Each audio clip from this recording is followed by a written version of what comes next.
Hello there. Welcome to the Saroy channel, wherever you are in the world, and so much love to each and every one of you. I do hope you're doing incredibly well. I'm doing fine, thank you very much, and I'm looking forward to sharing this lovely story with you tonight, so I do hope you're well. Loads of love to every one of you. Don't forget to get that lovely, cold, icy, refreshing drink. Whatever it is you drink, you know the rules, let me know about it, because I love to hear from you. I love hearing from you in the comments section. Even if you just say hello, it's lovely to hear from you.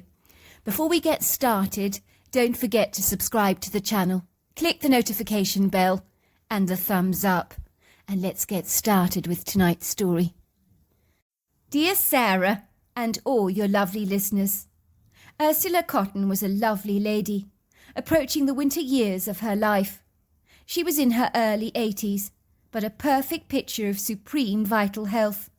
In those days, her hair was always dyed in that quintessential purple colour, as for some reason in the 80s, that was a fashionable, popular look that was in vogue for the more mature woman. It was known as the blue rinse. Ursula looked fresh-faced, sprightly, young for her age, rather like a very pretty purple flower in the valley. When we asked her secret to living a long, full life, she would tell us that she had 3 secrets. Secret number 1, you needed to never indulge yourself in worry of any kind. It's such a waste of time. In my experience, seldom does anything you worry about ever materialize, she would say. Secret number 2 was to never retire. What I mean by that is find something to do that you love, pursue it with an ardent passion. Secret number 3 was to be satisfied, happy, fulfilled with your life, valuing your friendships with both family and friends. I was about 15 years old when Ursula revealed these profound longevity secrets to me, which all these years later I applied to my own life. Ursula was a woman of extraordinary panache. She always was polished, elegantly attired in zooty, stylish clothes, a slim, chic woman with one of the straightest backs I've ever seen, that always gave me the strong impression she had been a dancer at one time. She wore tweed skirts, jackets and shirts with a long string of pearls in the winter months, or in the summer she would be seen attired in a very smart pair of cotton pants with a loose tailored shirt and a smart pair of navy blue loafers. She told us that her husband Bernie, who had been the profound love of her life, had died 20 years earlier, but she still lived in the same farmhouse where she had raised her family. She had 2 adult children now, one who worked in London, England as a surgeon in Harley Street, specialising in dermatology, the other who worked in Boston as a heart surgeon. She rented out her apple orchards to a jovial apple farmer called Ellis Farmington, if I remember his name correctly, to procure an extra income for herself. Our family adored Ursula. She lived on the farm next door to ours. She had become like a quintessential member of our family. We often invited her over for lunch, tea or dinner during the week, as we always enjoyed her easygoing company, along with her dry sense of humour. One Sunday lunch we spent with Ursula has remained in my memory with such a vivid recall and clarity, as the conversation we had that Sunday afternoon left an indelible impression on my mind, one that I have never been able to forget, all these years later, and I don't even have the best memory. I do remember it was snowing quite thickly in Yakima, Washington, where our apple orchard farm was situated in the heart of the Yakima Valley, also well known for its superb wineries, and one of the cities like Tacoma, not too far away from Mount Rainier.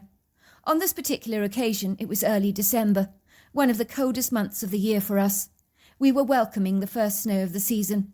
My father had a crackling fire going on in the living area, which filled the whole room with a hearty, delicious, inviting, snug warmth. We watched the fire crackling, hissing, spitting and whooshing in the crate, with its engaging, roaring orange flames that can sometimes be so magnetizing. My mother was in the kitchen preparing a Sunday lunch of roast chicken, roast potatoes, cauliflower cheese, gravy, vegetables, followed by the unforgettable apple pie she was well known for. The delicious smells of roast chicken, melted cheese, along with baked apple and cinnamon, wafted through the living room. Stomachs were beginning to rumble, growl and groan longingly, as the delectable smells titillated, teased, taunted our taste buds. My mother was a sensational cook in those days. Our lives were always surrounded by her hearty, wholesome cooking, from baked bread, cinnamon bun, to pot roasts and crisp pork crackling. Me and my 2 younger sisters were seated on the floor around the coffee table, trying to piece together a jigsaw puzzle of the Eiffel Tower in France, a present given to us by my father's brother, who had recently returned from a romantic trip to Paris with his wife to celebrate their anniversary.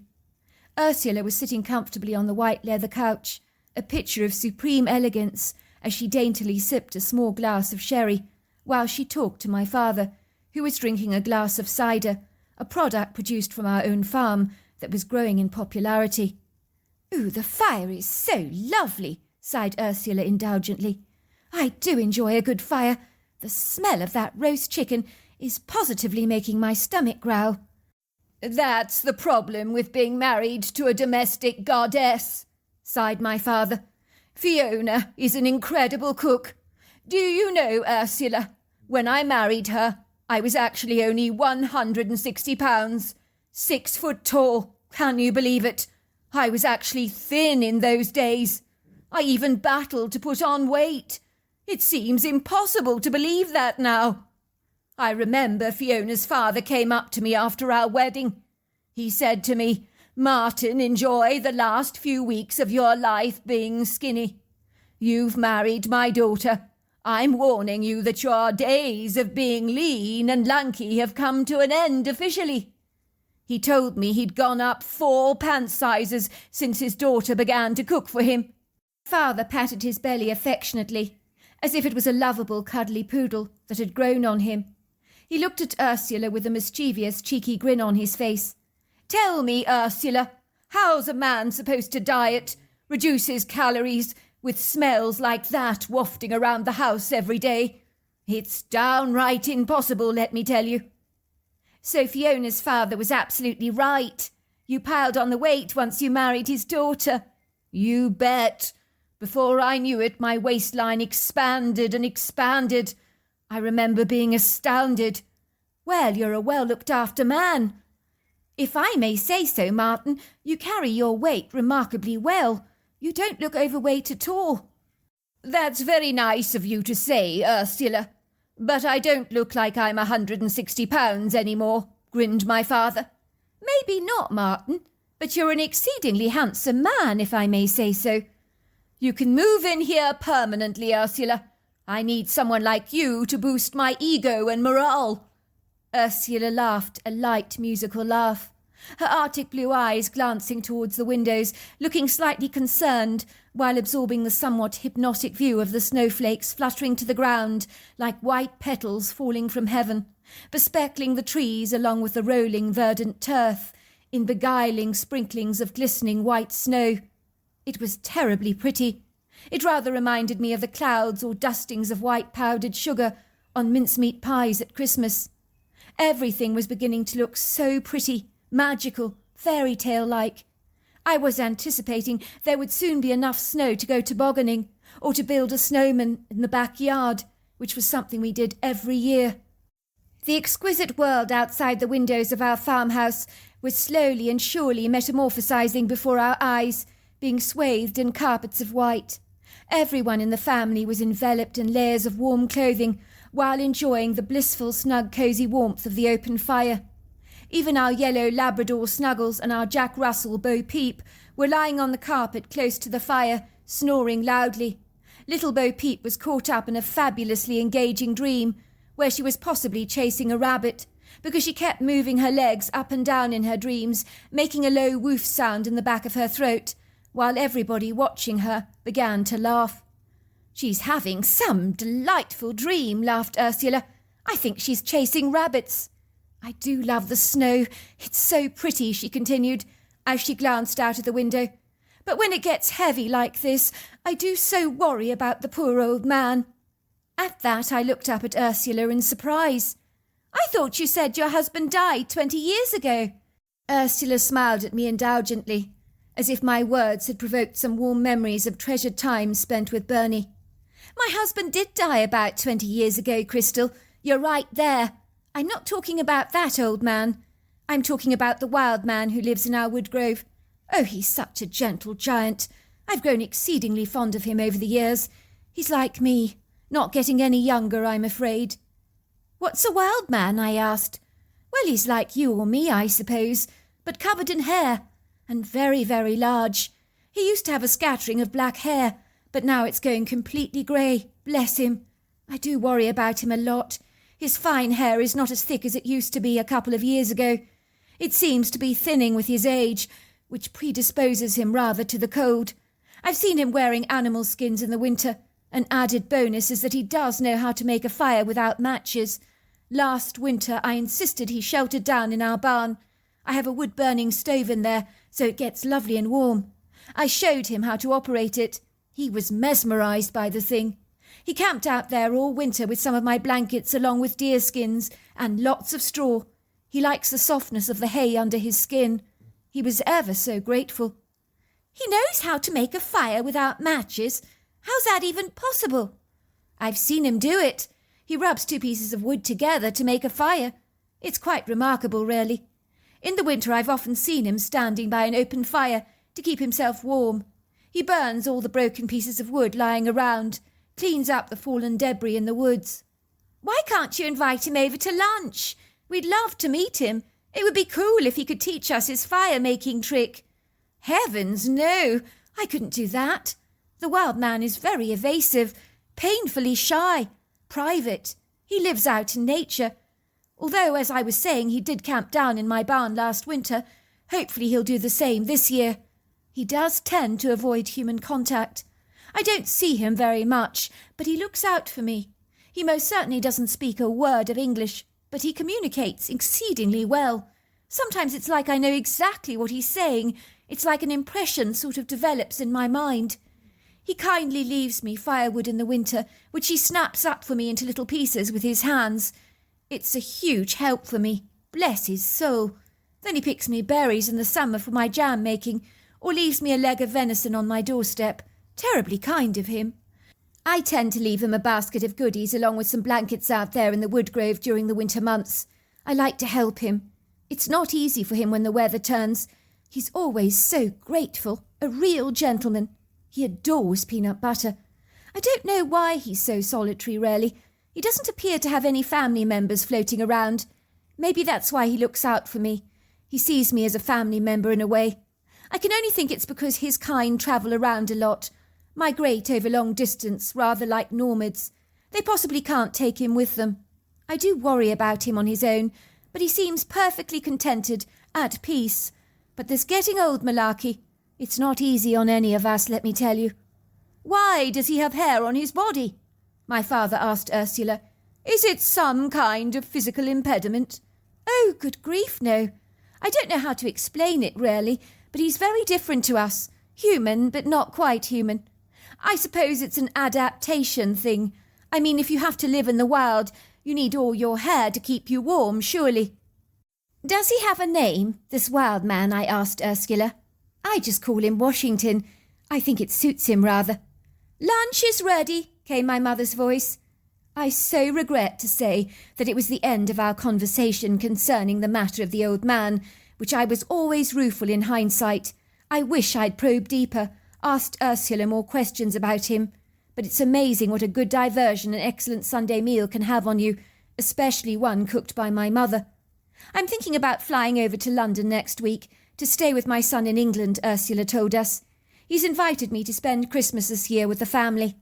I'd like to see my 2 grandchildren, who are both becoming teenagers now. It seems like only a short while ago they were in nappies, or diapers if you like. It's a constant reminder to me of my advancing age. Where does the time go to? I ask you. Are you definitely going to London? If you're not, you must spend Christmas with us like you did last year. It was so fun having you here. Thank you, Crystal. You're a little sweetheart, you are. Always so thoughtful. I enjoyed myself immensely here last Christmas, and of course your belated Thanksgiving. We had such a wonderful time. I'll let you know what my plans are. I'll have to check with my son for his itinerary. We assumed Ursula must have gone to London. It was incongruously out of character for her not to phone us to tell us her plans. My father wrongly deduced that it was easy to lose your memory when you got older, but not Ursula. She was as sharp, perspicacious and astute as an eagle. He conjectured that Ursula falsely thought she had already informed us about her plans, when she clearly had not. It was so unlike her not to contact us like this, but we genuinely reasoned it was an oversight on her part. We erroneously assumed she was staying in London with her son, deliberating that she must be having a wonderful time there with her beloved family. Little were we to realise how fallacious and amiss our conclusions were. It must have been about 2 days after our personal family Thanksgiving party, which we never had on the 25th of November like most Americans, for my father was away on that Pacific date every year in Italy, at some kind of apple symposium. So our Thanksgiving party was on the 15th of December every year. That was when we heard a loud, urgent rapping sound at our front door, as if something or someone was desperate to get our attention. It was a rude awakening for us. It was late, possibly about 2 o'clock in the early morning hours, pitch black outside, with barely any moon in sight, while clusters of twinkling silvery stars seemed obscure, faint and undiscernible, as though shrouded by mist. Everything was carpeted in a thick layer of freshly fallen white glistening snow. It was exceedingly cold out there. I could hear my father climbing reluctantly out of bed. He groaned, "What the heck? Who can be knocking at our door at this godless hour of the morning, I ask you?" I could hear him opening his closet to retrieve his dressing gown. The hangers in his closet began to rattle. My mother piped, "Bloody hell!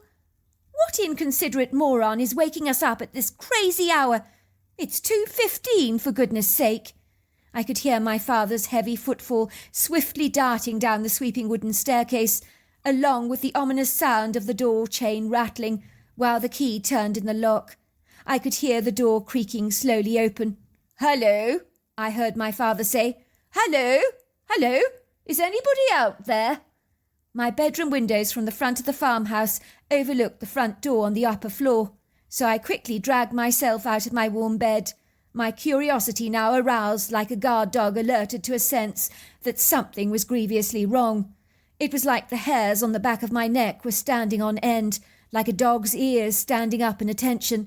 Someone had knocked on the door, but who at this early hour of the morning? It had to be very significant, I thought. It was freezing cold. I shivered as I was hit by the icy blasts of coldness that swept across my room like a blizzard. I trotted swiftly over to my window, smudging my nose flatly against the glass window pane, my eyes studying the ground intently below, like an owl searching furtively for a mouse. I distinguished a large trail of enormous footprints in the snow, leading directly towards our front door, in a straight line, with huge 5-foot strides. I mean, who had feet this big, I wondered in astonishment. Fortunately, my father had switched on the outside light, so the area directly around the front door shimmered with a soft, ethereal blue luminescence. That was when I beheld a massive, solid, bulky, black, ghost-like silhouette, standing several yards away from the front door. Whatever it was absolutely enormous. My first thought was, what the heck is that? For indeed I'd never seen a creature like this before. He looked human, but not quite. There were physical influences to his appearance that were reminiscent of a mountain ape. In his huge hands he was carrying a bright pink front door that I recognised immediately as belonging to Ursula, our next-door neighbour. What was he doing with her front door in his hands, I wondered. I want to assure you the creature was bigger than that front door, equally as wide, probably wider, which made him colossal in size, weight and girth. I observed he was wearing a large bearskin around his body to keep out the extreme cold. It looked like it had been sewn together in a way, but I could see he had a scattering of long grey hair beneath it. I noticed he possessed a dome-shaped head that was slung low on his very large shoulders, overlong arms like a primate, and a distinguished human-like face. He began to howl and lament like a man that is greatly grieved. It was a distressing sound that made me aware that this man-like beast was very sorrowful, as though in the throes of a deep mourning loss. The sound was so emotionally provocative that tears began to glisten on my dark eyelashes, as I began to personally experience this creature's agonizing turmoil, almost as if it was my own. He kept directing my father's attention to the bright pink flamingo-coloured front door, placing it down directly on the snow-covered ground of the front yard. He was looking at my father, with very sad and deep-set dark eyes, the colour of brown treacle. My father said in that moment he could feel the creature's extreme pain, like a shooting muscular spasm pulsating throughout his body. The creature was pointing towards Ursula's farm with his overlong arms, displaying the fleshy, well-upholstered pink underbelly of his palms that, like ours, had lifeline-like ridges. The creature grunted, turned around, gliding away across the ground from whence he'd come. Moving with such a grace, he looked as if he was floating. That was when I realised this was the old man that Ursula took under her charge, the wild man she had told us all about that Sunday afternoon. Maybe she was the one that had sewn the bearskins together for the creature. In that second I knew exactly why the wild man had brought over the pink front door. Ursula must be in some kind of trouble. This was the old man's way of signifying to us that she desperately needed our help. We thought she was in London, but maybe she'd been stuck at home all this time, caught up in a precarious situation, requiring our help all along. I could hear the front door closing behind my father. He thumped up the staircase very fast. "Fiona! Fiona! Wake up now!" he cried. "Sweetheart," moaned my mother, "please get back to bed now. Do you realise what time it is?" "You don't understand. Something's happened to Ursula. Something dreadful." "Don't be ridiculous. Ursula's in London." "I don't think so, sweetheart. I think she's been home all along." "What?" said my mother, waking up suddenly, sounding circumspect. "The old man Ursula told me about, who looks out for her. Remember I told you about him? The creature covered in grey hair. Well, he brought Ursula's pink front door to our front yard. It's lying there on the snow. I'm not sure what he is, actually. He looks like a Neanderthal, hominin, a cave dweller or something. He's like that, only with hair, and he's wearing animal skins. I think him bringing over the front door was his way of telling us that something is grievously wrong with Ursula. Martin, we need to get over there to the house at once." "Can I come, Mummy?" I said, rushing out of my bedroom, putting on my dressing gown and slippers, diving into the back seat of my father's truck. I think my parents were too shell-shocked to even protest. My sisters were thankfully fast asleep in their beds. I remember we drove at warp speed down Ursula's snow-covered long gravel drive, surrounded by orchards of apple trees, none of us saying a single word to each other. You could have cut the silence with a knife. My heart had turned to mush. My throat was dry, scratchy. I could feel my guts were squirming. For deep down in my heart, I deemed instinctively that something was terribly, terribly wrong. I certainly feared the worst. Oh dear, said my mother. "Please don't let anything have happened to poor Ursula. Please, God, no. I do blame myself. We should have checked on her. We just assumed she was in London." The rubber wheels of my father's truck crunched through the snow. It was exceedingly dark. We couldn't see clearly, but we did notice there was what looked like a utility vehicle covered with snow, parked next to Ursula's black Buick, with a logo still vaguely visible on its side that later I learnt read Perfect Plumbers. It was all very suspicious. What was a strange, anomalous utility vehicle doing parked in the drive at this ungodly hour of the morning? It certainly rang alarm bells in our heads, but it looked as if it had been parked there for a number of days. What the heck was going on? It seemed like the visitor had never actually left. With bated breath, hearts thumping violently in our chests, and rising levels of adrenaline coursing through our veins, we bounded through the open door, greeted by cold draughts of the most bitterly icy air that was so cold, colder than the outside even. It was like going from one ice cubicle into another that was considerably lower in temperature. My father was holding up his revolver, calling out, "Hello? Hello? Is anyone there? I'm warning you, I have a revolver in my hand, and I will shoot you if you're up to any mischief." The whole house was dark, silent, ominous, oppressive. In fact, it was so dark, all we could see was the vague silhouettes of Ursula's furniture. So my father went around placing the lights on in all the rooms. We all screamed when we found Ursula shackled to a chair in the living room, her hands and feet tied together with cord. Her pale skin so white, she looked exactly like a doll. Her blue eyes were vacant and empty. She was dead. Someone had shot her in the head at point-blank range. I could see the dried blood on the side of her head. It looked like a perfectly neat shot, as if the shooter had cocked his rifle on her temple to blow out her brains. We could hardly believe it. Her body had frozen like a block of ice, as the freezing air came blasting through the house, had literally frozen her solid, halting the decay of Ursula's body quite significantly. Someone had willfully retarded the decomposition process by even switching on the air conditioning unit in her house, which is why we felt as if we were traipsing through the frozen Siberian wilderness. Her body felt hard like a rock, almost as if she'd been placed in a freezer. She could have been dead for quite some time.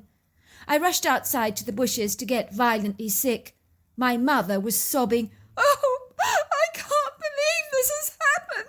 Oh," while me and my father were so deadened, benumbed, momentary suspended in an altered state, probably as a coping mechanism to handle the bizarre events unfolding before us like a horror movie. We were operating like robots as everything began to feel so surreal.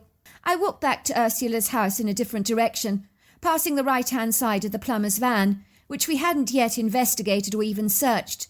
My father was now calling the police on Ursula's landline on the oak table in her entrance hall at the time. I stopped dead in my tracks. I was in the dark, using my father's torch that he had handed me. I noticed that the door to the plumber's vehicle was wide open. There was snow lining the interior. It had collected and gathered together in a large heap. I began to run my torch over the interior of the vehicle. My blood froze over. I let out a huge, deafening scream, "Ah!" when I noticed something so horrific it caused me to freeze up like a statue. I was unable to digest what I was perceiving. Surely this could not be real. Both my parents came bolting out towards me. "What the heck is the matter? You scared the hell out of us, Crystal. What's going on?" I pointed to the open van. My father quickly flashed his torch in the dark interior of the car. I saw his eyes widen, his jaw drop open in astonishment, as the decapitated head of what I assumed was the plumber was sitting on the driver's seat, rather like a large ostrich head, next to the steering wheel. It was so nightmarish, eerie, morose, morbid, menacing, like something you would see in a hideously macabre, lugubrious movie. The head almost looked fake, rather like a horrific mannequin or gruesome, grotesque prop used by Universal Studios for a shockingly graphic murder scene. Only this was the real deal. On the ground there was a snow-covered leather bag, lying half open, filled with thousands of dollars that was falling out of the bag, along with pieces of Ursula's jewellery. There were a couple of diamond rings, her attractive Cartier watch, a couple of gold necklaces, a few strings of pearls. We all knew at once what the motive for Ursula's murder was. It was staring at us blindly in the face like the bright headlights of a car. My heart sank like the sun dipping over the horizon. It was common knowledge in our town. Ursula did not trust any of the banks. She made no secret of this fact, which was her greatest faux-pas, or oversight if you like. She kept a large stash of cash under her mattress. My father had always told her that this was a big gaffe on her part, that could potentially end up costing her life. He hadn't been joking. He told her that if a greedy person found out her secret, that she would be in big trouble. It seemed his warning words had been consummated. He went to check her bedroom for the cash she had hidden under her bed. It was missing. It was clearly all packed away in that leather bag in the snow, next to the plumber's van. We were to find the plumber's body lying in the back of the truck, like a lumpy sleeping bag. "No surprises for guessing what the monster was after," said my father, his face now a picture of rage. We put the pieces of the puzzle together, perceiving that Ursula was held up by this plumber for cash, but in order for him not to have any witnesses to his insidious, duplicitous, wicked crime, he had shot her at point-blank range in the temple. "I think the old man killed the plumber," said my father. "Good on him. Don't you dare mention the old man to the sheriff when he comes around. We don't want him to get into trouble. I think he discovered the plumber had killed Ursula. It would have taken nothing for him to decapitate the man. The size of that creature is phenomenal." We waited for the sheriff to arrive. It was a long morning. I could see him shedding a couple of tears. I knew Ursula exceedingly well, he told us. A delightful woman. My grandfather rarely had a thing for her. No prizes for guessing why she was murdered like this. You know, she would tell me over and over again that banks could not be trusted. Now look what's happened to her. I warned her about this. I had a horrible feeling that something like this could turn out to happen to her. And it has. Do you know the plumber, Sheriff? My father asked. Yes, it's Timothy Wilson. He'd been having money problems for quite some time. Not a nice character. Always getting into trouble with the law. Served a prison sentence about 5 years ago for a shootout. I do not know who decapitated him like this. It's a bizarre mystery how the murderer ends up being murdered. But I shall not be shedding any tears for him. I can assure you of that. Good news, I found the murder weapon in his truck, there in the cubbyhole in the front. I can see it was used to shoot Ursula, even without the medical examiner's report. Moments later, the medical examiner arrived on the scene, taking photographs before Ursula's body was finally placed into a van and then taken to the morgue for a full post-mortem. But everyone knew the cause of death was a gunshot to the head. When the medical examiner saw the decapitated head of the plumber on the car seat, she couldn't make sense of any of it, or who had done this to the plumber. I remember her words to the sheriff were, "Sheriff, it looks like the head has been plucked off the neck, like an apple from a tree. But no human would have the strength to do that. I'm not sure what to say in my report. This is a very enigmatic case indeed, but I'm not complaining one bit. That's why I love my job. I enjoy the mystery of my cases, the curious questions that can never be fathomed. This is a very, very fascinating death." "Then there is the question of Ursula's front door," piped the sheriff. "I'd like to know what the hell happened to it. I can see it's been removed from its hinges, as if someone just pulled it off in one piece. Now that is extraordinary." "Oh, we found it on our front yard after we received a knock on the door," my father told the sheriff. "That was when we checked on Ursula. We discovered she was dead." "This is a very baffling, enthralling case," said the sheriff. "More questions than answers. But at least we know now why Ursula was murdered." I don't know any more details about the case or the medical examiner's report, as I was only 15 at the time. Ursula's funeral was a big deal in town. Among all the people that had loved her, many tears were shed. We decided to have the wake at our home, with lots of snacks and drinks. She had a very moving send-off. Colourful hot air balloons were released into the blue sky. Ursula was buried in a local graveyard. The good news is that both her sons were at the funeral, along with their wives and children. Ursula would have been over the moon about that. My father said he could see the signs that the old man had indeed been using the barn to keep warm throughout the winter. He found skins, hay and blankets on the floor there, as well as the wood-burning stove had clearly been recently used. It turned out that she had declined her son's invitation to go to London, as she told him she didn't fancy the long flight. It was decided that the family would visit her the following year, but that never arose. We never saw the hairy old man again, that I know all these years later was most definitely a Bigfoot, who I believed loved Ursula. I'm so impressed he brought along the pink front door to announce to us that she was in trouble. I do not believe that the police ever found out that the plumber was actually murdered by a Sasquatch. Seriously, I have no regrets about that whatsoever. Some secrets are indeed best left shrouded in mystery. I don't believe Ursula would ever have been killed if she'd kept her money in a bank. But speaking about her distrust of banks was her biggest oversight. So there you are. That's my story. What an incredible story. If you enjoyed it, don't forget to subscribe to the channel. Until next time, goodbye and good night.